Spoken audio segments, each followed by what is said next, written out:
Hello साथ ये देखो यार ब्लॉग्स। तो अपने हूँ तो बता दूँ अडाणी में कैंप 3 कने की हालात नहीं है पानी का और कीकर कौम है कीकर नहीं है। तो और रोड पहाड़ है पानी पड़ियो है एंड रोड मत ही पूरा फुला फुल भरूडो पड़ियो है।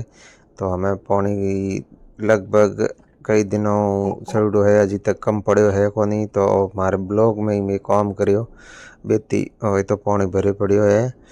तो ऊपर मारे बुने हुकुड़ है कितनी हुकुड़ है वही हूँ थाने बता दूँ। तो थे वीडियो जरूर लास्ट तक देखते रहियो और खावड़ा और अडाणी में कोई भाई सैन काम करता हुए तो भी नहीं वो वीडियो भेज दियो। एंड हालत है तो ओ थे थोन दी है पड़ियो ओ हमें उन्हें हुको है। तो ओ पड़ियो मारा ब्लॉग है तो इंग में मैं पहला खाड़ा कर या मतलब जब बरसात हुई को नहीं जना तो हमें आ पानी पूरा हुकुड़ ये लगभग 2-4 दिन में इत काम चालू हो सके ये सब हुए और तो पानी रेवड़ो है।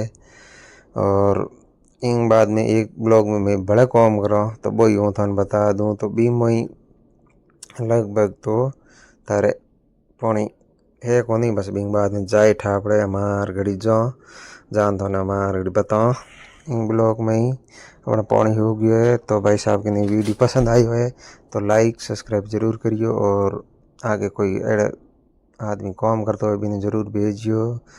तो ठीक है आगे और बड़ा कोई अपडेट हो थाने मिलाओ और ऊपर को आप थाने दिए पड़े कोई बरसात आने की संभावना है को नहीं। तो